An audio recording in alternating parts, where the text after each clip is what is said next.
Com muita alegria, estamos iniciando o nosso programa, o estudo do livro Apocalipse. Hoje, dia 2 de junho do ano de 2016. É com muita alegria que estamos novamente nos reunindo em nome do nosso Senhor Jesus Cristo, à luz da doutrina espírita. Eu gostaria de, nesse momento, convidar a todos que nos acompanham, amigos internautas, para fazermos a nossa oração que caracteriza o início das nossas atividades. Então, vamos nesse momento abrir o nosso coração, elevando as nossas vibrações, os nossos pensamentos, os nossos sentimentos, para intercambiarmos com o Senhor da vida. Deus, nosso Pai, Jesus, nosso Mestre, irmão querido. Nesse momento, com o coração feliz, nos colocamos, Senhor, em oração para intercambiar com as frequências superiores. Obrigado, Senhor, por esse dia maravilhoso, pelas oportunidades que obtivemos para refletir sobre as leis da vida, para trabalharmos no burilamento pessoal, conviver com os semelhantes, educadores de nossos corações. E por que não dizer, agradecemos, Senhor, pelo intercâmbio com os benfeitores espirituais, que tutelam a cada um de nós. E aqueles irmãos do mundo maior, que vez por outra se aproximam durante o nosso dia. Obrigado por tudo, Senhor. Obrigado pela doutrina espírita que nos ofereces, pela oportunidade de compreender a realidade espiritual. Senhor, diante dos benefícios da família, dos recursos nutrientes do corpo e do espírito, da medicação que alivia e que fortalece, regenera. Obrigado, Senhor, enfim, por tudo, pelo dom da vida. Mas nesse momento também, amado Pai, nós te pedimos por todos aqueles que sofrem, companheiros desesperados, que passam pelo mundo diante de tantos dissabores. Envolva-os, abrande os desesperos, os gritos. Amenize, Senhor, as adversidades. Que o mundo possa receber o influxo irradiador do teu pensamento, nas vibrações da evolução, do amor e da paz. Senhor, nesta noite, na qual nos encontramos, reunidos para estudar a doutrina espírita, nós, Senhor, suplicamos que possamos receber os elementos que possam favorecer esse nosso momento espiritual, que possamos protegidos pelos benfeitores que visitam todos os lares aqui representados, que possamos, Senhor, atingirmos o instante final do nosso encontro na mais perfeita harmonia, paz, e que a dimensão da esperança se agigante, trazendo para nós a perspectiva que o amanhã será bem melhor, que o futuro nos reserva a tão sonhada felicidade. Abençoe-nos então, Senhor, e com esta oração nós pedimos a permissão para iniciarmos o estudo do livro Apocalipse, que a falange de João Evangelista, do Cristo, do Espírito da Verdade, possa nesse momento se fazer presentes para nos inspirar na compreensão, para nos oferecer a revelação e proporcionar assim a redenção. Obrigado, Senhor, e assim vamos dar por iniciado os estudos da noite. Muito obrigado a todos do mundo maior que nos tutelam. Muito obrigado a você, teleouvinte, amigo internauta, que se esforça para estar conosco nesse trabalho semanal. Muito obrigado. Vocês, por certo, representam um dos fundamentos principais desse trabalho. Vamos juntos, pois todos estamos na mesma situação como aprendizes do Evangelho. Hoje, o estudo de número 35, repetindo, 2 de junho do ano de 2016. Vamos lá. Caríssimos companheiros, sem delongas, nós vamos iniciar o nosso trabalho fazendo a leitura do livro Apocalipse, capítulo 1. Nós estamos trabalhando dentro do contexto do item do versículo 9 em diante. Então, eu vou convidá-los para nos acompanhar na leitura. Eu vou colocar uma imagem que possa favorecer aqueles que não estão com o livro em mãos. Vamos lá. Versículo 9.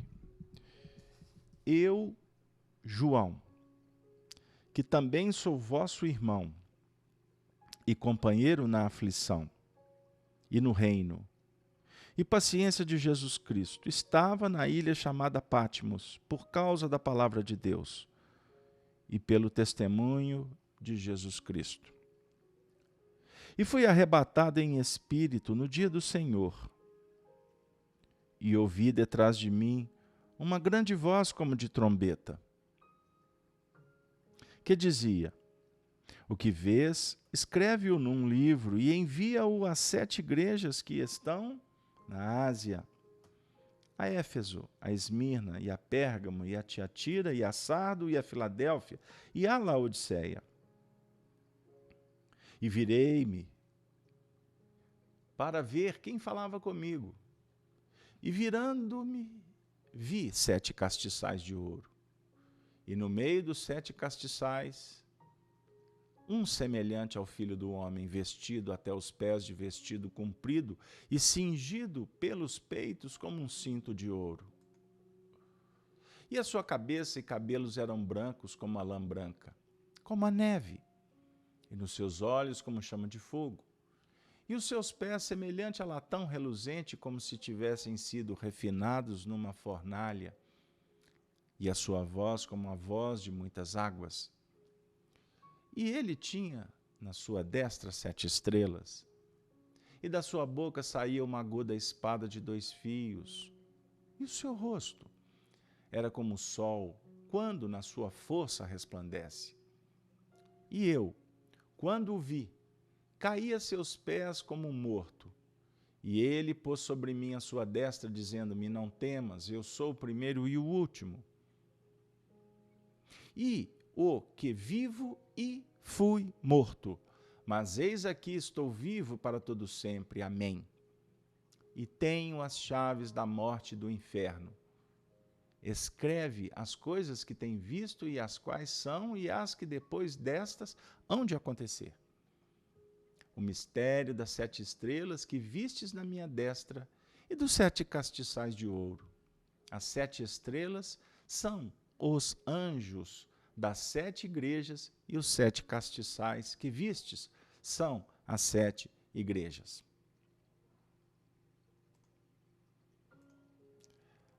Hoje nós vamos trabalhar relembrando as reflexões das 2 últimas semanas, que envolveram o verso 17. E a gente vai reler para adentrar no 18º. Vamos lá. E eu, quando o vi, caí a seus pés como morto. E ele pôs sobre mim a sua destra, dizendo-me: não temas, eu sou o primeiro e o último. E o que vivo e fui morto, mas eis aqui estou vivo para todo sempre. Amém. Tenho as chaves da morte e do inferno. Tenho as chaves da morte e do inferno. Temos muito material hoje. Para variar, não é? O Apocalipse para nós é um grande desafio. Então, eu gostaria de iniciar com uma fala do meu querido amigo, educador Honório Onofre de Abreu, que no dia 2 de outubro de 1999, num sábado pela manhã, fez esse estudo com a nossa participação, e ele fez uma introdução que eu gostaria de pedir aquela licença para fazer os apontamentos, porque é um texto muito interessante. Então vamos lá. Permissão dada. Posso contar? O Honório disse assim, que tem tudo a ver com o nosso trabalho da última semana. Nós tentamos, na reunião anterior, trabalhar com bastante intensidade o versículo 17. E eu, quando o vi, caí a seus pés como morto. E ele pôs sobre mim a sua destra, dizendo-me: não temas, eu sou o primeiro e o último. O versículo 18, que também tem muitos pontos a nos convocarem a uma reflexão, abre aspas, e o que vivo e fui morto, mas eis que aqui estou vivo para todo sempre. Amém. E tenho as chaves da morte e do inferno. Nós temos lembrado, e é bom repetir, que o Apocalipse, ele vem sendo compreendido pela grande massa, especialmente daqueles vinculados às faixas religiosas, como sendo um repositório de fatos que trazem na sua expressão aquele estigma do sofrimento, das calamidades e das dores. Evidente, como nós já estudamos aqui, que as projeções proféticas são feitas sobre as causas já implementadas no terreno do destino. Então, normalmente, nas linhas setenárias, que aqui estão muito repetidas, as linhas setenárias, o número 7, que representa a evolução. Desde o primeiro capítulo, nós vamos ver aqueles espaços amplos que vão marcando cada laçada da espiral. Cada laçada da espiral evolutiva, que vai definindo e projetando o sistema evolucional. Então, realmente, vamos observando que dentro daquela linha natural de causas e efeitos, a que nós não podemos fugir, porque as leis vigorantes no universo são sábias, são matemáticas. Nós vamos notando que todos esses relatos, sem dúvida, já estão calcados, de um lado na semente, já lançada na esteira, ou no solo do próprio encaminhamento da evolução. E a esses valores já lançados, nós vamos somar outros ângulos das leis. Muitos desses ângulos, que nem sempre nós já podemos contar com uma certa percepção mais nítida. Porque no momento, por exemplo, em que uma criatura é sensibilizada e modifica a sua linha íntima com um flash, por exemplo, que nos reporta a novos padrões da vida, é como se nessa hora valores novos se somassem a todo esse contingente de valores, de recursos, de elementos que estão incrustados em nosso psiquismo.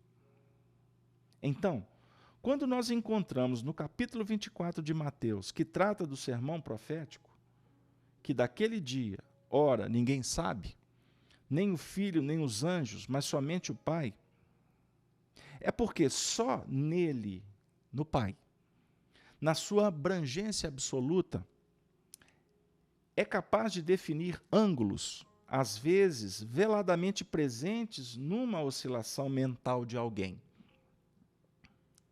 Então, por mais nós possamos estender a nossa horizontal do conhecimento, nós nunca seremos capazes de caminhar para dentro de um plano, num sentido absoluto, reinante no universo, decorrente da vibração divina. Então, vamos notar que em cima dos valores já lançados, nós temos de princípio, ao nível das leis das probabilidades, de algum modo, uma probabilidade bem calcada numa realidade matemática. A cada minuto vai se alterando as ressonâncias pelo que vai acontecendo aqui. Por isso é que nem toda profecia pode ser registrada dizendo: é aqui, é dessa forma, é desse jeito. Por mais que tente-se definir que o negócio, por exemplo, vai acabar, a vida vai definindo para nós que apenas se inicia. O que quer dizer? Vamos definir então, porque esse assunto é extraordinário para todos nós. Realmente, nós não vamos trabalhar aqui esperando a hora certa e minutos e segundos para que os fatos desabem sobre as nossas cabeças. Esse ponto, nós vamos notar que está no versículo 7º, já estudado. Abre aspas. E eis que vem como as nuvens, e todo olho verá, até os mesmos que o traspassaram, e todas as tribos da terra se lamentarão sobre ele. Amém. Então, estas nuvens representam, sobre esse ângulo que nós estamos analisando, esse terreno para nós pesquisarmos. Estas nuvens definindo alguma coisa que de algum modo está impedindo. Não é o termo certo. Nuvens que estão como que acobertando, dentro da sua relatividade, o próprio brilho solar. Se nós entendermos essa nuvem no seu sentido objetivo, literal. Então, nós sabemos que atrás das nuvens tem o sol.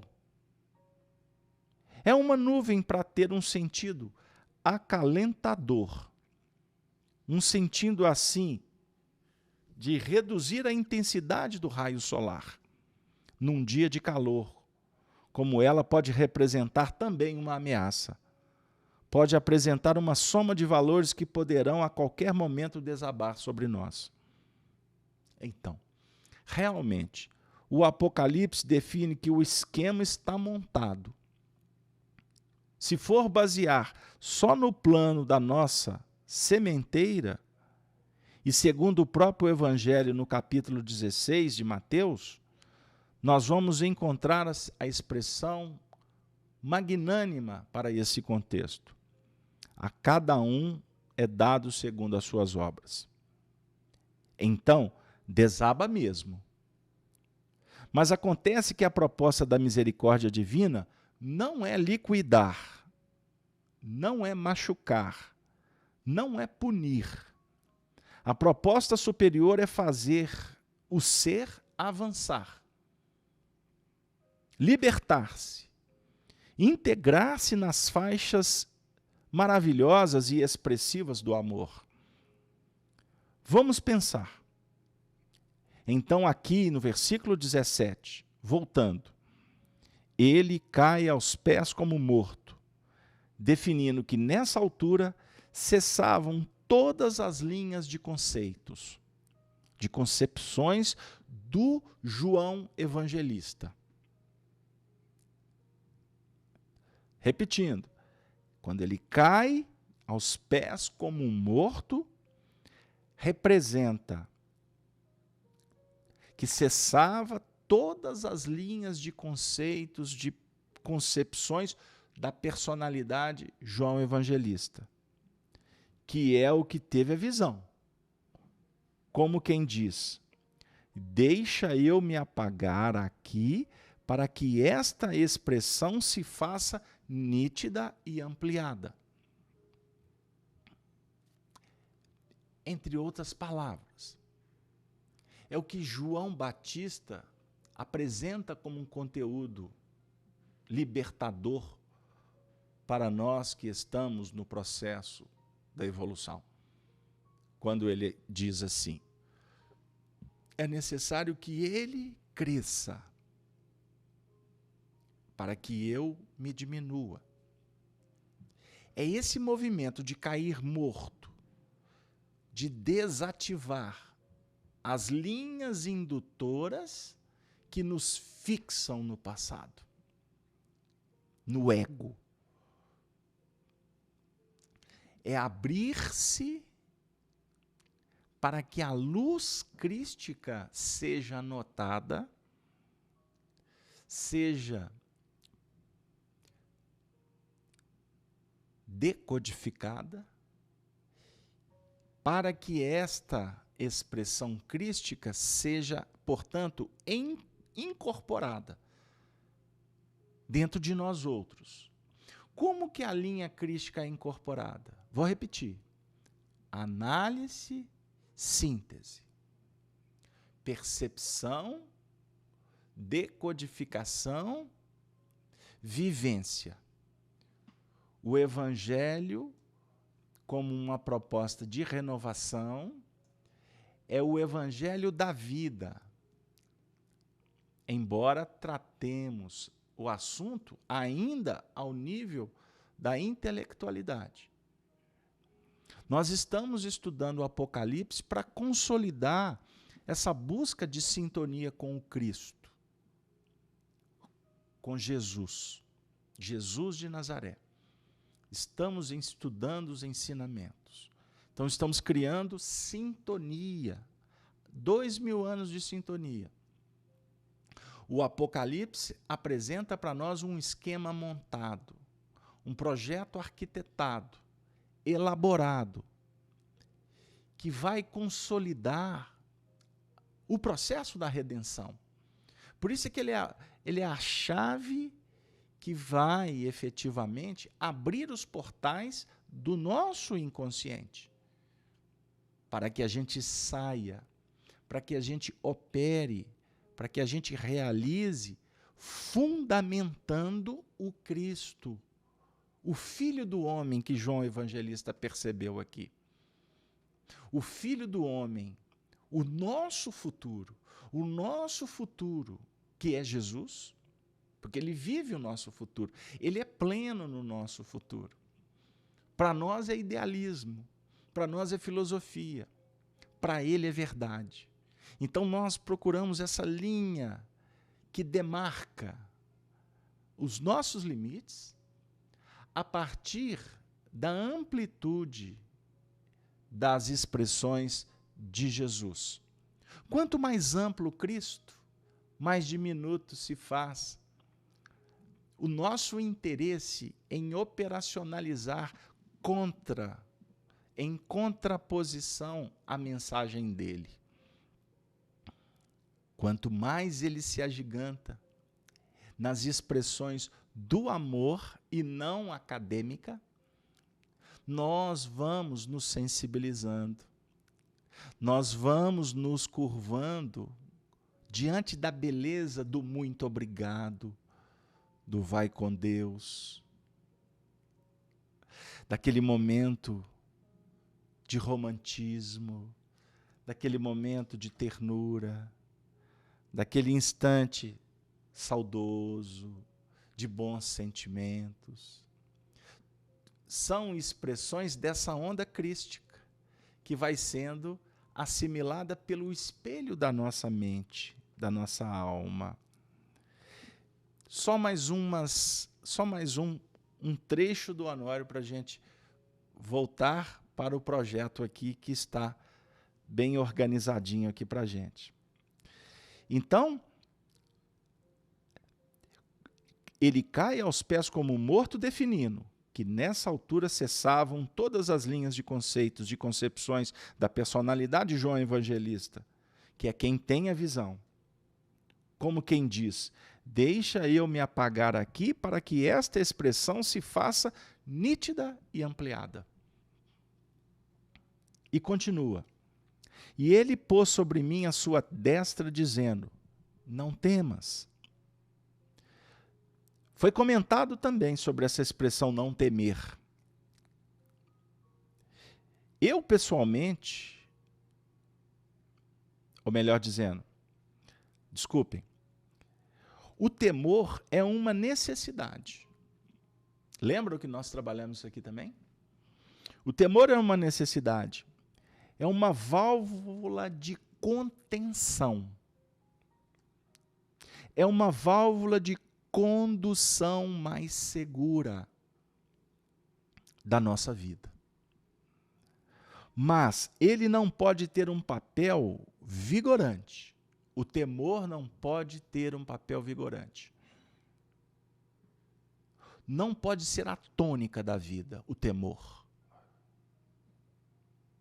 E vamos lembrar, se a nossa fé teve o seu surgimento no berço tímido, rústico do temor, como ensina Emmanuel, na medida em que a nossa fé se amplia, dentro de um plano de consciência, dentro de uma linha raciocinada, lógica, a fé faz o papel de amortecer o impacto que degenera, que desclassifica, que intimida, que cerceia, que reduz o impacto, a determinação da gente, que é o temor. À medida em que a fé entra nessas faixas operacionais da razão, da consciência, ela passa a amortecer o impacto. Ela passa a nos fortalecer para que não nos sintamos cerceados. Observemos, porque o assunto é imponente, educativo. É importante a gente entender o papel do temor e o vigor da fé. Então, antes temíamos o que desconhecíamos, Deus. A mensagem dele era punitiva, era coercitiva, era de fora para dentro. Aí a fé era utilizada dessa forma para criar um vínculo com o divino, para que a gente pudesse ter alguma condição de enfrentar as dificuldades, as assombrações, os impactos da vida. Portanto, com o desenvolvimento espiritual, essa fé passa a trabalhar de forma a nos dar tranquilidade. O temor passa a ser apenas um agente que desperta o olhar para a vigilância, para sermos cuidadosos. Por isso, o cair morto, ou como morto, de João, aponta para nós a beleza do assunto. Porque nós passamos a ter um cuidado e não um medo. Nós passamos a analisar com maestria, com desenvoltura, os desafios do caminho, mas sem perder a segurança. Vou repetir. Os clássicos, no campo filosófico da antiguidade, definiam que nós temos que ter um sentido de ousadia na nossa grande luta. Ousadia definindo assim a capacidade de extrapolar o temor. Extrapolar o temor. Não é destruir o temor. Porque o medo, ele tem a sua faceta positiva. Pegaram lá? O assunto é extraordinário. Quando o Honório se refere aos clássicos da antiguidade, falando sobre a necessidade da ousadia, nós estudamos muito tempo junto, então a gente conhece outros ângulos para entender o que ele está querendo dizer aqui. O Honório usava muito uma expressão que fazia parte da cultura egípcia, do quaternário, do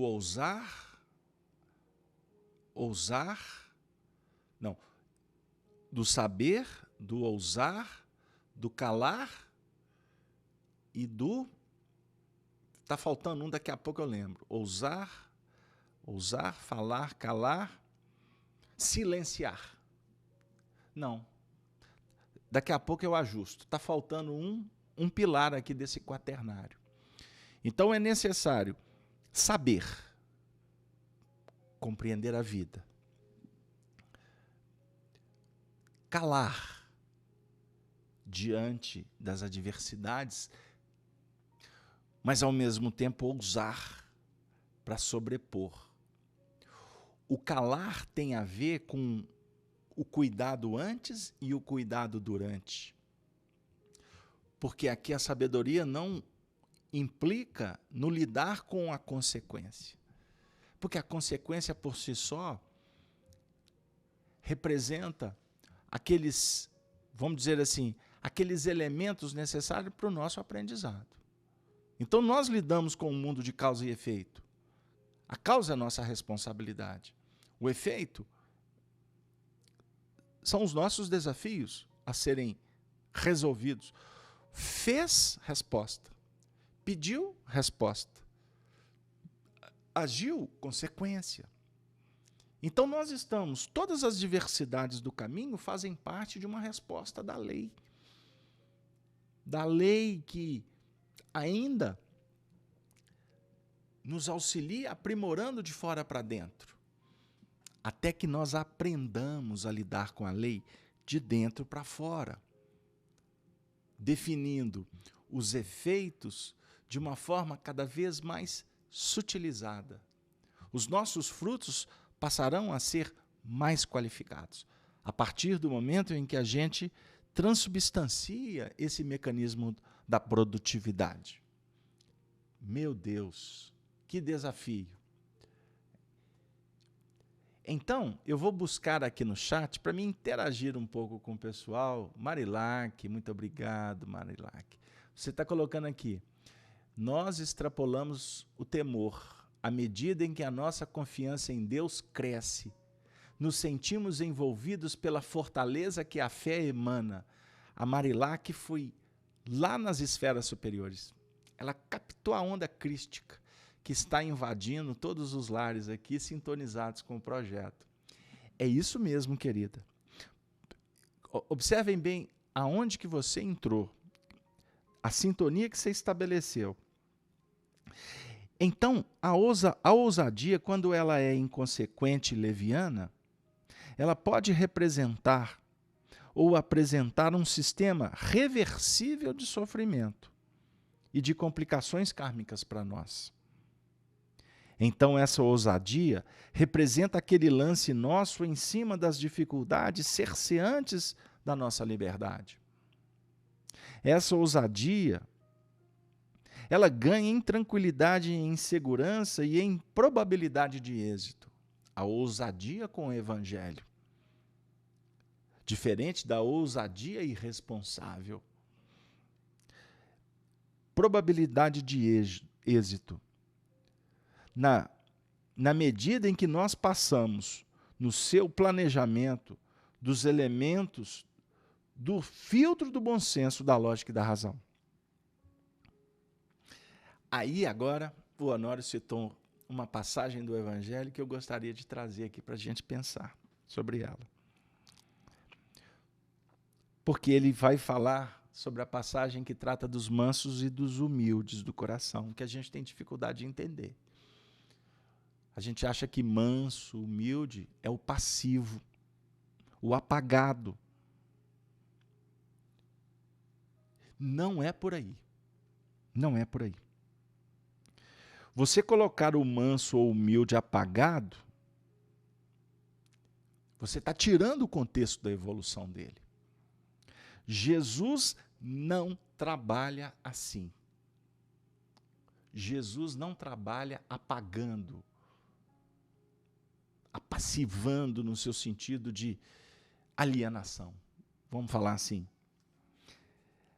Aí o Honório pronunciou esse pensamento. Se uma ovelha, ela é mansa, ela oferece em troca a lã, que é coberta.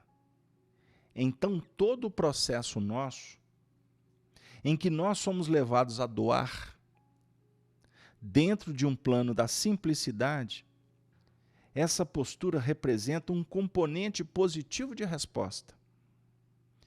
Então, nós temos muitas vezes um sentido de humildade que se descaracteriza para a humilhação. É diferente. Para a facilidade plena, sem nenhuma razão de ser. O dia em que essa humildade tiver um sentido assim, de medo completo, tiver um sentido de submissão irrefletida, de submissão escravizante, ela perde a característica de simplicidade e de humildade que nós estamos trabalhando no Evangelho. A submissão a Deus, ela é linda. Quando nós sabemos que nós nos submetemos a Ele em função da grandeza dEle. Por isso a submissão com Deus, ela representa multiplicação. O Adriano está perguntando assim, como se manter manso nas ocasiões que corroboram a nossa raiva? Eu acabei de expressar, Adriano. É nos vincularmos à grandeza divina. Como que nos vinculamos às expressões magnânimas do Senhor? Abrindo o coração para observar o tanto que Ele é manso, tanto que Ele é benevolente. Manso não. Como a misericórdia se apresenta benevolente para conosco. Tudo que está à nossa volta está sendo disponibilizado. Quando iramos, quando nos rebelamos, nós estamos criando um sistema de contraposição com relação à própria metodologia, o fulcro irradiador da criação. O fulcro irradiador da criação. Então, O projeto aqui é de renúncia. E não o apagar, no seu sentido de retirar-se do contexto. Você pode apagar a fala, mas se manter vibrátil na oração. Um exemplo.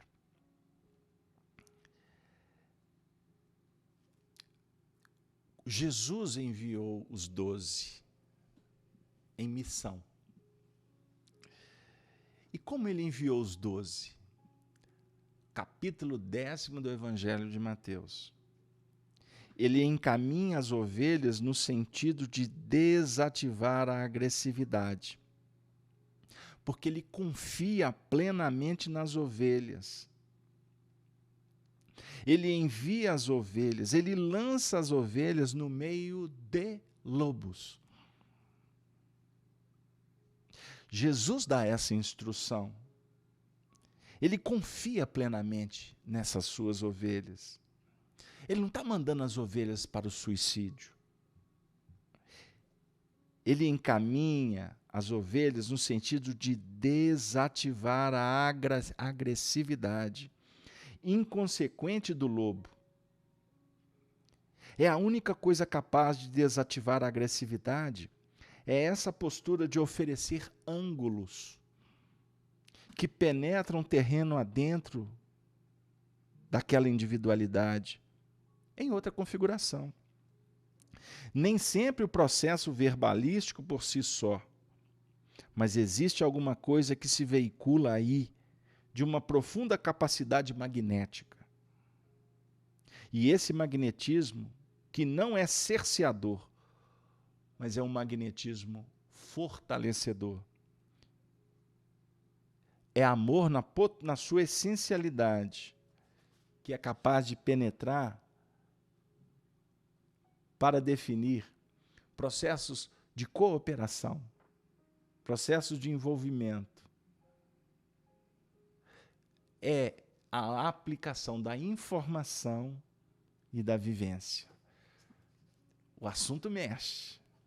O assunto mexe profundamente com todos nós. Com isso, eu gostaria até de, aproveitando essa dica desse estudo que nós fizemos lá atrás, essa maestria que o Honório tinha de conduzir a aplicabilidade do Evangelho, inclusive o manuseio dos escritos, dos textos, eu peço a Vênia para trazer alguns versículos do capítulo 10º de Mateus, para a gente lembrar essa passagem, que é um texto que, particularmente, é um dos textos mais significativos do Evangelho, porque é um texto que define uma missão, uma estratégia de Jesus com os discípulos no processo de assimilação, de vivência, de divulgação do Evangelho. E é o interessante, porque ele fala sobre o dia do juízo, nesse trecho das ovelhas. Quando ele fala assim, capítulo 10º de Mateus, repetindo, versículo 15. Em verdade vos digo, que no dia do juízo, qual que é o dia do juízo? Lembram que nós estudamos sermão profético? Foi no outro programa. Nós estudamos sermão profético no Espiritismo, Evangelho e Educação, que nós temos os áudios aí disponíveis na Rede Amigo Espírita e no site da FEAC, feac.org.br. Vocês vão achar. Eu não sei se nessa época a gente já gravava os vídeos, mas áudios, com certeza, são mais de 140 estudos, só do Espiritismo, Evangelho e os princípios básicos. Mas voltando, em verdade vos digo que no dia do juízo, é no dia da verificação, é no dia da análise profunda dos fatos. Haverá menos rigor para os pais de Sodoma e Gomorra do que para aquela cidade.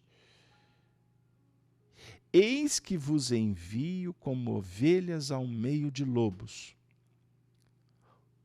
Eis que envio-vos como ovelha ao meio dos lobos.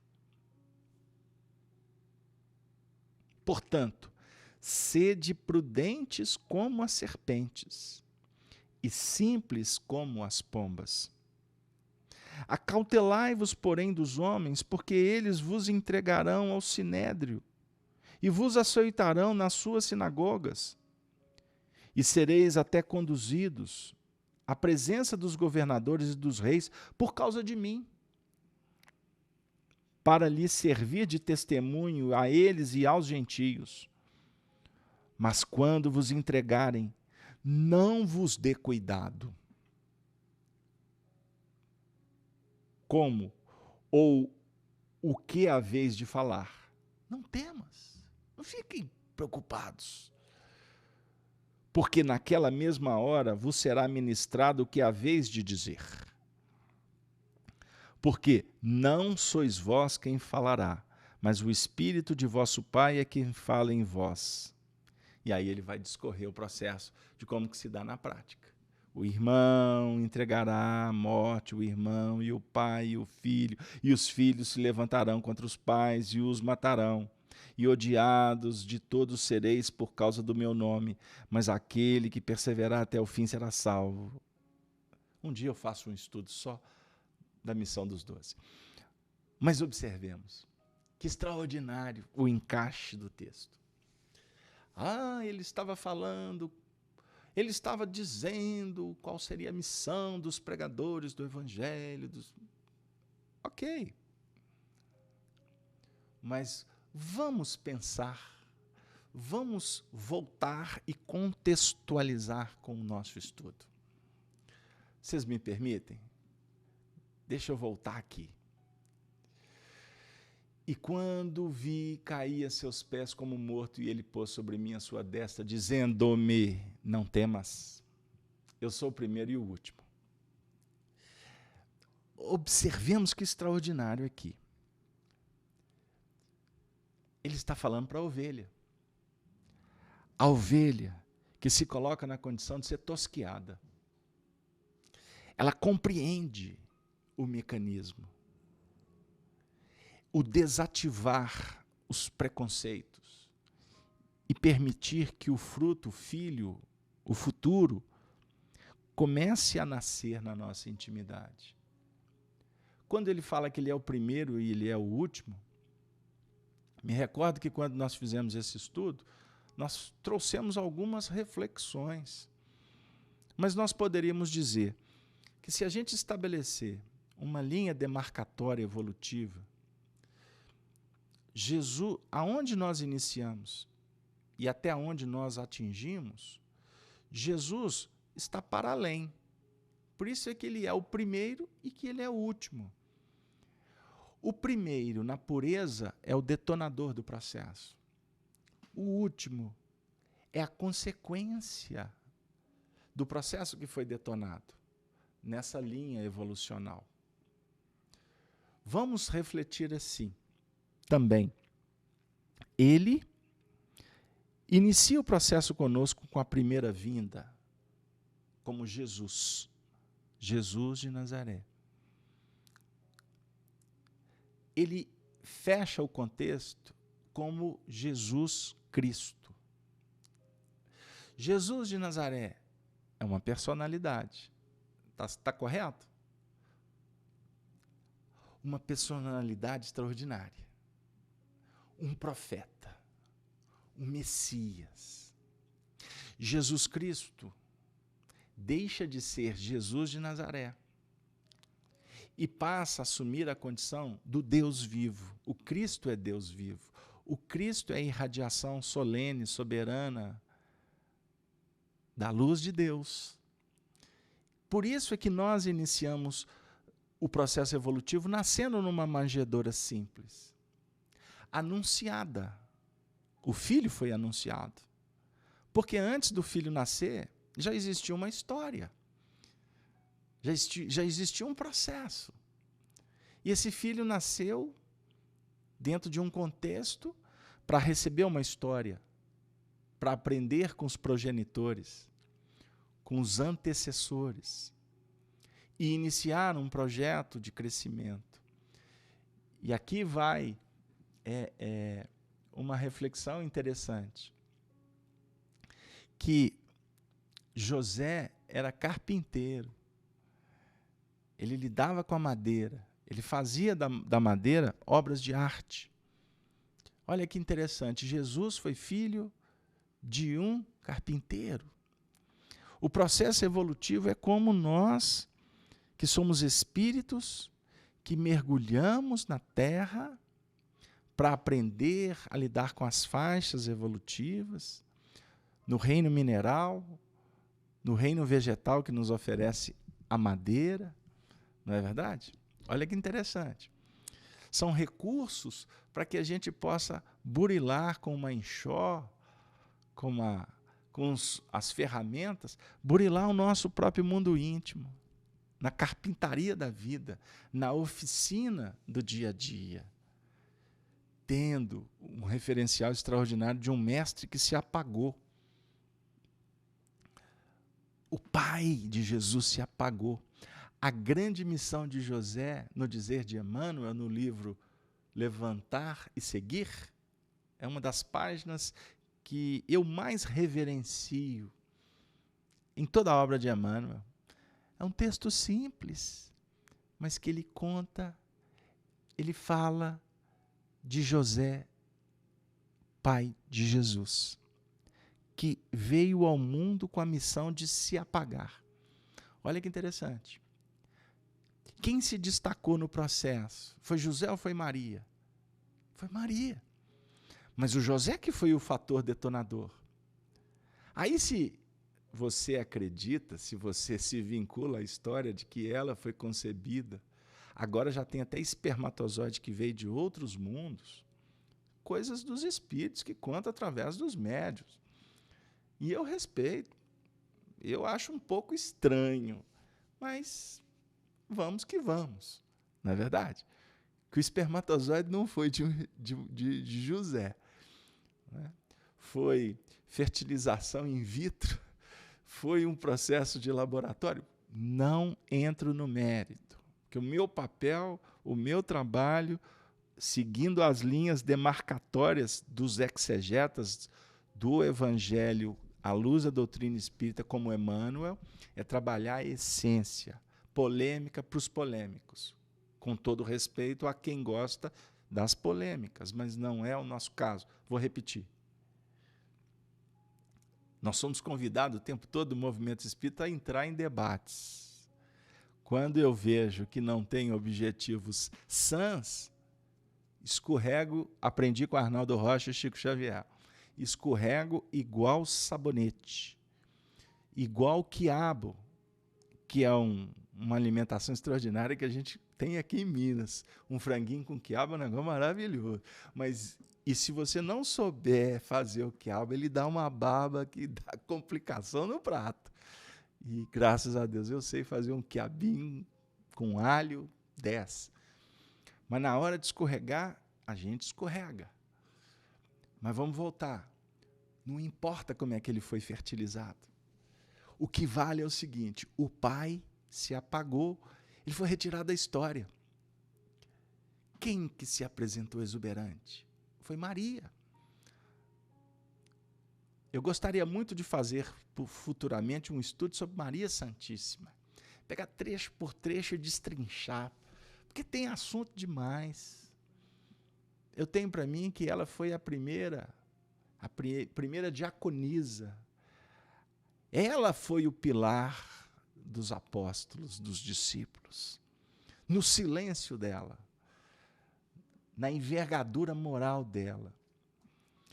Então, com toda aquela base, com a oficina, com as ferramentas, com a madeira, Jesus mostra o símbolo de estar caminhando como uma ovelha na direção do matadouro. Então ele foi enviado como uma ovelha no meio de lobos, não foi? Então tudo antes da nossa história existe princípios crísticos. Então a gente nasce, a gente aprende com os pais, a gente vai para a escola, vai para a oficina e o tempo todo nós somos convidados para olhar para o passado, olhar com o coração para o Evangelho, buscando em Jesus esse manancial incomparável. Aí na escola nossa, por exemplo, espírita, nós temos Allan Kardec, nós temos a codificação espírita, e tem muita gente que fala assim, o Carlos Alberto é muito místico, ele tem muita imagem no estúdio dele. Não. Eu gosto de reverenciar os símbolos. Não que eu fico aqui olhando para a imagem e falando assim, ave, Allan Kardec. Não, porque Allan Kardec é espírito. Por sinal, o guia, o grande direcionador, refletor do pensamento do Espírito de verdade, daquele cortejo de espíritos que continuam trabalhando na semeadura da doutrina espírita. Nesses tempos maravilhosos, onde muitos espíritas estão sendo preparados para retornar e continuar a dar impulsos no movimento espírita, que na atualidade nós estamos precisando muito mesmo. Estamos precisando de muitos referenciais, porque a fase não está fácil. Muita carência em todos os setores da sociedade. Em todos os setores da sociedade, viu? Não estou falando deste ou daquele setor, estou falando em todos os setores da humanidade. As estrelas parecem que estão nos embora. E nós estamos aqui em meio a uma turba, a nuvens que em determinados momentos representam nuvens carregadas que, como no dizer do Honório, estão quase a caírem sobre as nossas cabeças. Tempestades. Antes, essas nuvens funcionavam, então, para filtrar a luz do sol, para não impactar tanto. Mas elas, hoje, passam a ter esta conotação do nosso ajuste. Por isso é que nós estamos no juízo, o dia do juízo. No dia do juízo, ele vai mandar as ovelhas para o meio de lobos. O mestre foi a ovelha por excelência? Simbolicamente, sim, embora ele seja o pastor. Ele é o pastor. Mas o pastor que se transforma em ovelha para mostrar como ovelha que foi enviada por meio dos lobos. Ela foi sacrificada, essa ovelha. Aí é o cordeiro, né? Como Isaías e os profetas tratavam o Messias. Cordeiro. Deu aí? O cordeiro no meio de lobos. Agora, dentro desse processo todo, o tempo todo ele está dizendo assim, não temeis. Aí o não temeis está vindo de fora.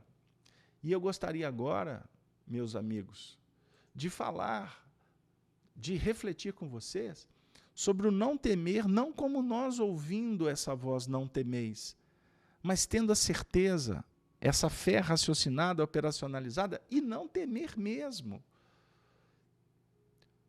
Tendo segurança, confiança na providência divina. Como define o Cássio aqui no chat, falando de Jesus. Nosso irmão mais iluminado, uma alma crística, o nosso governador, veio até nós por amor por todos nós. É isso aí, amigo. É isso aí, você está cobertíssimo de razão. Agora vamos voltar aqui, porque o tempo está caminhando.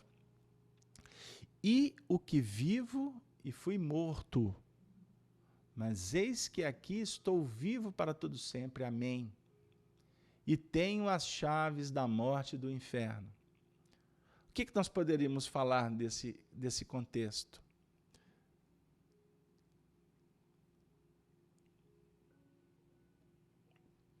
Anteriormente caiu como morto. Mas a condição espiritual é o que vivo.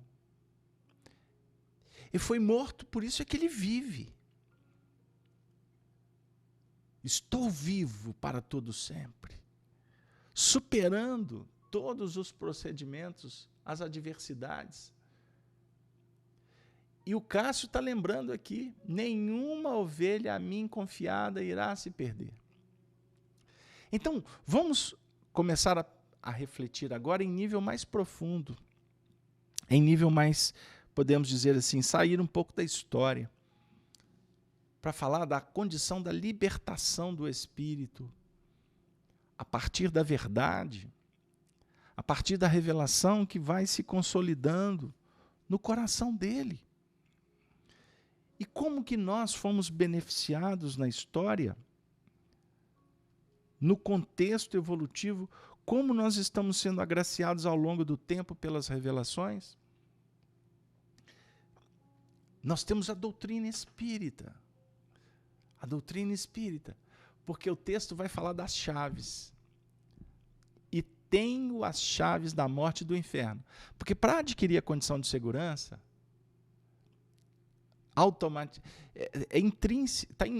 está intrínseco no processo o deter as chaves.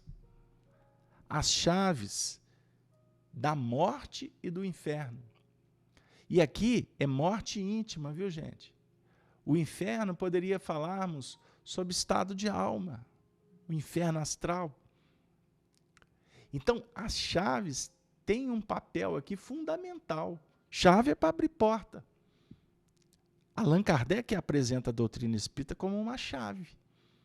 Então, observe que o versículo 18, o vivo, o morto, o viver para todo sempre, coloca-nos numa condição de estar acima das questões que causam a morte. Tudo que traz desconforto, conflito, só vai ser vencido pelo conhecimento e pela vivência. Não sei se deu lá. Por isso é que Paulo define de uma forma muito extraordinária que o Evangelho proporciona não a morte do pecador. A lei e o conhecimento dela causa a morte. Mas os projetos de redenção do Cristo, a ressurreição do Cristo, define para nós uma condição de vencer a morte, de estar para além, muito acima do que hoje causa sofrimento. Não sei se está dando, se o assunto, se a gente está conseguindo trazer o pensamento com clareza. Não é simples tratar isso, não. Não é simples. Então, a vida plena, o viver para sempre, a saudação do amém, é uma reflexão que define para nós um estágio de conquista, de plenitude. Para deter as chaves sobre a morte e o inferno, caracteriza, então, a plenitude. Em nível histórico, a doutrina espírita vem cumprir esse papel de trazer as chaves sobre a morte e sobre o inferno. O que vocês acham? É um papel da doutrina espírita. E aí, vamos falar um pouquinho de espiritismo? Eu selecionei do Livro dos Espíritos, na Gênesis, no Céu e Inferno e no Evangelho segundo o Espiritismo. Alguns trechos, para a gente saudosamente reverenciarmos a doutrina espírita nesse dia 2 de junho, sobre o papel dela, se ela é chave. Ela está nos oferecendo, portanto, elementos. O Cristo está nos oferecendo a chave para a gente entender e dominar a eternidade, vencer a morte e o inferno, dominar. Você ter a chave do inferno é abrir ou fechar o inferno. Por que não dizer? Trabalhar no inferno, entrar e sair do inferno. Se antes nós vivíamos no inferno, por respostas das nossas escolhas, interesse, ação, consequência. Então, quantas pessoas estão vivendo a plenitude do inferno? E não sabem e não têm noção de como entraram e de como pode sair. Observemos bem como o assunto é complexo. Então, doutrina espírita é chave. A chave está sendo colocada na nossa mão. observemos o que o Espírito de verdade, que é Jesus, fala para nós no Evangelho segundo o Espiritismo, no prefácio. Os Espíritos do Senhor, que são as virtudes dos céus. Os Espíritos são virtudes. Virtudes dos céus. Qual o imenso exército que se movimenta ao receber as ordens do seu comando. Espalham-se por toda a superfície da terra e, semelhante a estrelas cadentes, vêm iluminar os caminhos e abrir os olhos aos cegos. Eu vos digo, em verdade, que são chegados os tempos em que todas as coisas hão de ser reestabelecidas. Todas as coisas hão de ser reestabelecidas no seu verdadeiro sentido. Olha o que está acontecendo na humanidade, no campo externo. Todas as coisas estão sendo reestabelecidas. Nós estamos vendo isso claramente. Eu sou cuidadoso com o assunto, mas não tem como fugir. O que está acontecendo no Brasil? Todas as coisas estão sendo restabelecidas. Vocês têm dúvida disso? Nunca se descobriu tanta sujeira como agora. Sujeira sempre existiu. Mas agora está à mesa para todos verem, não está mais debaixo do tapete. E é muito interessante, porque é uma das coisas que a gente aprende no contexto da evolução, que a própria sujeira revela a sujeira. Deu? Não tem intervenção de espíritos superiores para tirar o tapete para a gente ver a sujeira. Esse assunto costuma ser versado pelos místicos, pelos apressados. Eu sou muito cuidadoso, eu sou muito prudente quando eu escuto, até no nosso meio espírita. Vai aqui uma dica. Carlos Alberto pode estar completamente errado, mas Carlos Alberto pode ter uma parcela de razão. Essa história de muitos espíritos superiores reencarnar por aqui, para dar uma guinada, para mudar, cuidado. Porque o processo não se dá dessa maneira. Pelo menos é o que eu entendi de evolução até agora, estudando doutrina espírita. Porque se for reencarnar os espíritos que já atingiram o patamar superior, para vir para cá, para resolver, e os piores vão ser enviados para regiões tenebrosas, para exílios, tudo bem, existe uma lógica. Aconteceu com a raça adâmica, não é verdade? Esse processo tem uma lógica, só que ele não é radical. Ele não acontece de uma forma a resolver o problema em tão pouco tempo. Não. É necessário apenas 10%. De cada 10 vem um mais elevado. A equação do Evangelho, Jesus trabalha com 10%. 10% é suficiente. Um Francisco de Assis no século XI foi suficiente para ser fulcro irradiador. É lógico, não é um Francisco. Ele montou uma comunidade de 200. Mas 200 perto de uma quantidade maior, o dado aqui não é para a gente criar dificuldade. Mas eles fizeram um trabalho que foi suficiente para estar trazendo contributos no século XXI. Olha para vocês verem que interessante. Nós temos no papado um espírito que eu não tenho dúvida que é um espírito vinculado às Pleiades de Francisco de Assis. Não é à toa que ele chama Francisco. Olha o que ele está fazendo lá. O que o Papa Francisco faz na igreja hoje foi o que Francisco de Assis tentou fazer lá atrás. Em tese, viu, gente? Em tese. Ele veio balançar o sistema, só que ele não está sozinho. Existe um contexto.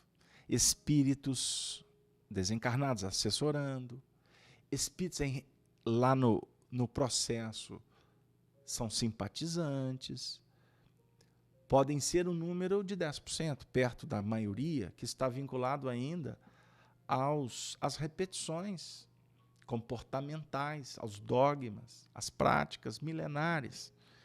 Mas esse pequeno grupo, se for um pequeno grupo, tá? Estou colocando de uma forma hipotética, sendo um pequeno grupo, as circunstâncias favoráveis do planeta contribuem para que eles consigam fazer, deixar registrado, levantar uma bandeira que vai contribuir para outras mudanças com o passar do tempo. Não sei se deu lá. Todas as coisas vão ser restabelecidas, vocês não tenham dúvida. Isso é matemático. No seu verdadeiro sentido, para dissipar as trevas, confundir os orgulhosos e glorificar os justos. Glorificar os justos. Gente, amigos, entrar no hall dos justos é a dica. É a dica do Evangelho. Como? Fazendo bem a si mesmo e ao semelhante. Por quê? Continuar alimentando o orgulho e o egoísmo é alimentar a treva em nós. Como as trevas estão sendo dissipadas pelos justos, pelos profetas, pelos apóstolos, continuar brincando, operando só no plano de fora, é ajuizar, ou melhor, é chancelar um movimento de muitas dificuldades para nós mesmos. Porque as grandes vozes do céu ressoam como som de trombetas, e os cânticos dos anjos se lhes associam. Nós vos convidamos, a vós homens, para o divino concerto. Tomai a lira, fazei uníssono nas vossas vozes, e que, num hino sagrado, elas se estendam e repercutam de um extremo a outro do universo. Homens, irmãos, a quem amamos, aqui estamos junto de vós. Amai-vos também, uns aos outros, e dizei do fundo do coração, fazendo as vontades do Pai, que está no céu: Senhor, Senhor, e podereis entrar no reino dos céus. Jesus, o Espírito de verdade. Por que ele encerra a mensagem assim? Senhor, Senhor, e podereis entrar no reino dos céus. Vocês estão lembrados? O porquê? Alguém quer arriscar? Alguém quer arriscar no chat? Me permitam? Vou correr aqui, ver se... Só para contextualizar. Vou achar aqui o Sermão Profético, capítulo 24 de Mateus. Só um minutinho, porque não estava no script. Mas os benfeitores solicitaram, nós temos que atender. E sobre a questão do templo, e Jesus respondendo disse-lhes: acautelai-vos que ninguém vos engane, porque muitos virão em meu nome dizendo: eu sou o Cristo, e enganarão a muitos. E ouvireis de guerras, de rumores de guerras, olhai, não vos assusteis, porque é mister que isso tudo aconteça, mas ainda não é o fim, porquanto se levantará nação, remoto. E aí vem, aí é o princípio das dores, ok? Aí mais à frente ele vai dizer que não adianta a gente dizer Senhor, Senhor, porque ele vai dizer: eu não vos conheço, apartai-vos de mim, porque não praticai as obras. Deu? Então, Jesus está fazendo essa referência no sentido de que, para que nós possamos encontrar,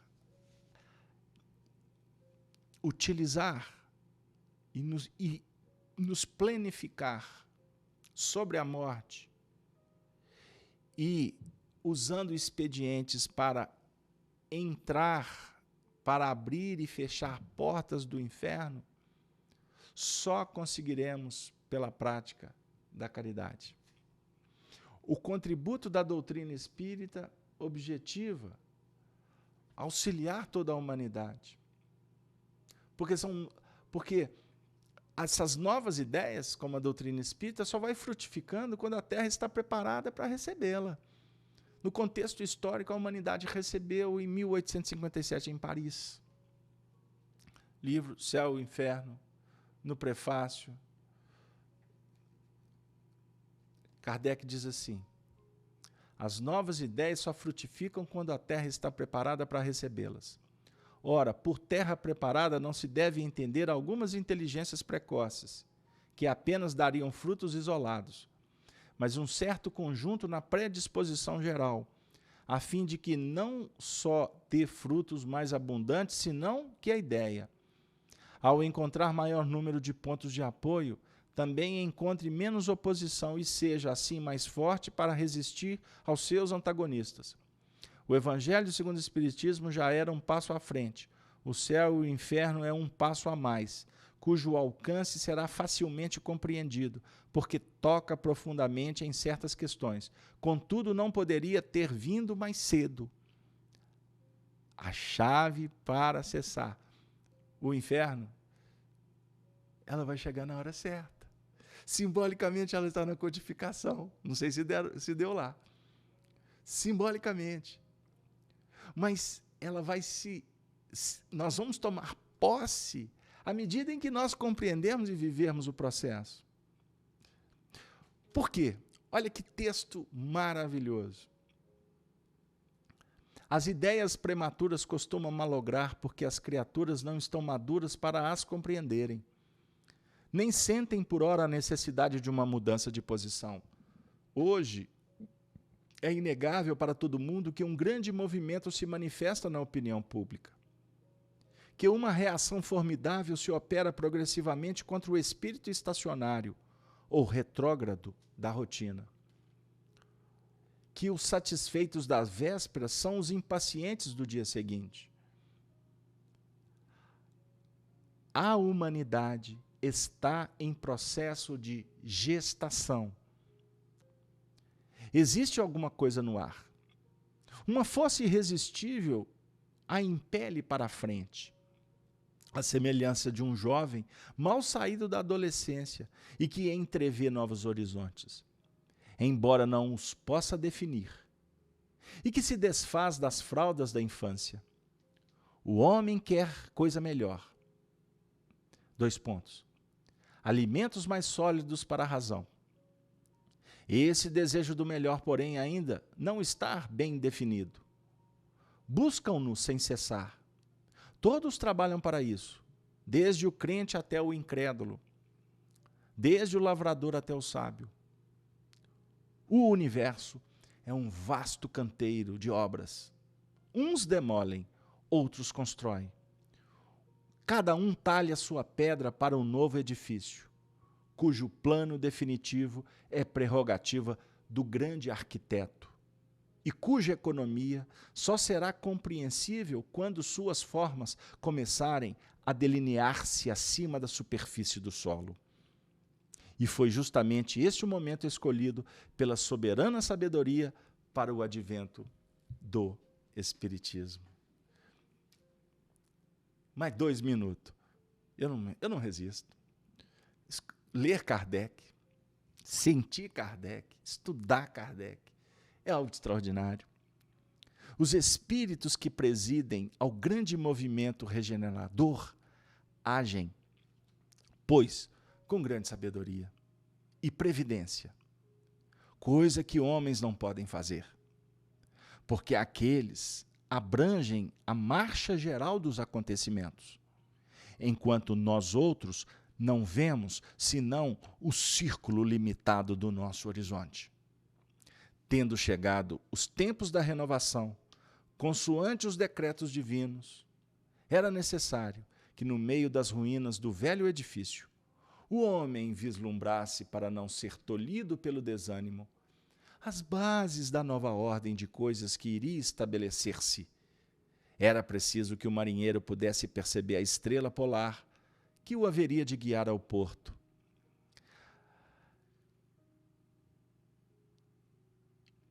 Mais um para terminar. A sabedoria dos espíritos, que o aparecimento do Espiritismo tornou patente e que foi revelada quase que instantaneamente por toda a Terra e na época mais propícia, não é menos evidente na ordem e na gradação lógica das revelações complementares sucessivas. Não está no poder de ninguém constranger a vontade deles quanto a isto, visto que eles não regulam os seus ensinos de acordo com a impaciência dos homens. Com a impaciência dos homens. Cuidado com as novidades extemporâneas. O povo não tem o que falar, inventa. E a invenção parte de encarnado como parte de desencarnado também. E o consórcio, o casamento, frutifica. E tem frutificado por aí, por conta da impaciência. Não nos basta dizer, abre aspas, gostaríamos de ter tal coisa, para que ela nos seja concedida. E menos ainda, dizer a Deus, abre aspas, julgamos que é chegada a hora para que nos dê tal coisa, pois nos julgamos bastante adiantados para recebê-la. O que equivaleria dizer, abre aspas, sabemos melhor que vós o que convém fazer, fecha aspas. Aos impacientes, os espíritos respondem, começai primeiro por saber bem, compreender bem e, sobretudo, praticar bem o que já sabeis, a fim de que Deus vos julgue dignos de vos trazer mais conhecimentos. Depois, quando chegar o momento, saberemos agir e escolheremos os nossos instrumentos. Está aí. Eu acho que nós poderemos, vamos dizer assim, fazer uma amarração final. Qual é o nosso desafio para atingirmos essa condição? Vamos voltar ao texto, rapidamente? E o que vivo e fui morto, mas eis aqui estou vivo para todo sempre. Amém. E tenho as chaves da morte e do inferno. Ter as chaves da morte e do inferno, ter os elementos para administrar, para entrar e para sair, é uma condição que poderíamos dizer que é itinerante, é desafiadora, ela é eterna. Os espíritos jamais se darão por satisfeitos.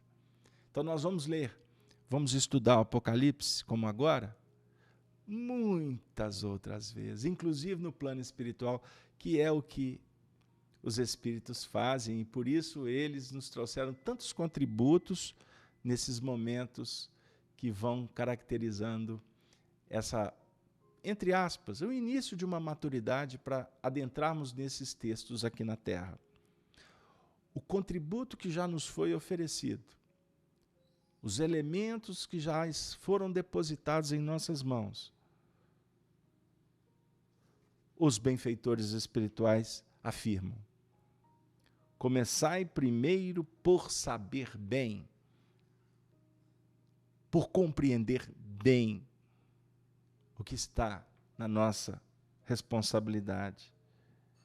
Mas, sobretudo, praticar bem o que já sabeis, a fim de que Deus vos julgue dignos de vos trazer depois mais conhecimentos. Então, Allan Kardec, sob a inspiração do Espírito de Verdade, vem nos mostrar a importância de praticar bem o que nós já sabemos.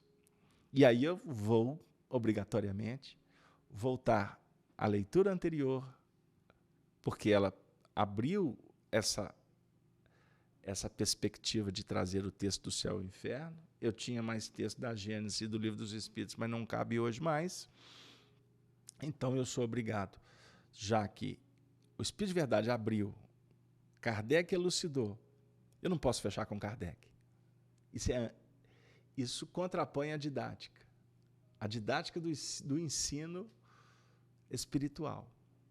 Primeiro a lei. Depois a vivência da lei. Conhecimento. Vivência, libertação. Primeiro Moisés, João Batista, Kardec. Para numa outra dinâmica, o Cristo soberano. Porque os legisladores, os profetas, anunciam o Cristo, eles não anunciam a si mesmos. Então voltemos ao Cristo. Homens, irmãos, a quem amamos, aqui estamos junto de vós, amai-vos, amai-vos. Ele está dizendo, estamos juntos de vós, porque amamos vocês. Aí ele continua, amai-vos também, uns aos outros, e dizei do fundo do coração, não é dizer de boca para fora, não é brincar que está dizendo, não é fingir que está esposando, é esposar. Deu aí? É esposar. É entrar de cabeça. Não dá para fazer mais ou menos. Espiritualidade, não tem jeito de você fazer pouco. A condição é fazer. Porque não cabe mensuração. É entrega, é amor. E amor você não mensura.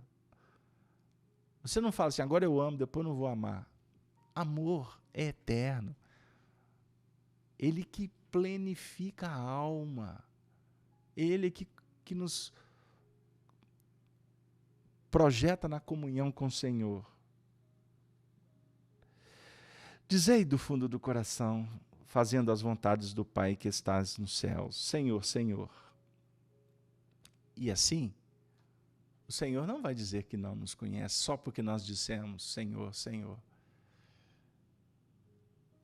Nós vamos dizer de alma e coração, pelas escrituras da nossa vida, são documentos. O acesso será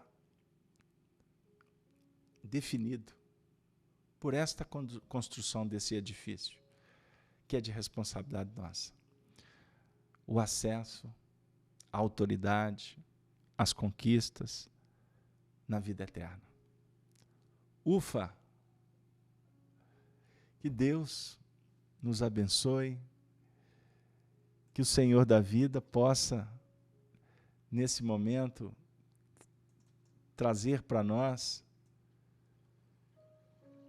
todos os elementos que favoreçam, então, a tranquilidade, que a fé, a certeza, a fé raciocinada, o conhecimento, vai efetivamente garantir a nossa paz interior. Nesse momento, agradecemos, Senhor, pela oportunidade. Mas ainda mais te suplicamos que abençoe, que envolva ao mundo, aos homens, às nações. Que a paz, Senhor, se faça na terra dos homens, na intimidade de suas almas. Como a água cristalina, que representa o renascimento, o batismo, que é a nossa transformação mental, que a água que é oferecida pela fonte inestancável do amor, possa matar a nossa sede. A água que Jesus abençoa o Cristo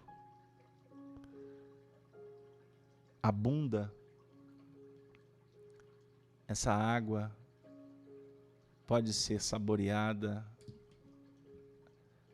aproveitada na nossa intimidade nesse momento, no agradecimento final. Mas que a água das oportunidades, a água do planeta, a água das bênçãos, favoreça a todos aqueles que estão sedentos da Tua presença. Senhor, muito obrigado pela paciência, pela contribuição, pela presença de tantos corações que vibram com esse projeto, que de uma maneira despretensiosa, objetiva, aproximar corações a partir da Tua mensagem, Jesus, registrada nas Santas Escrituras. Especificamente no nosso caso, no livro Apocalipse, que revela toda a estratégia da evolução e da importância de conhecermos e estabelecermos uma metodologia de ressignificação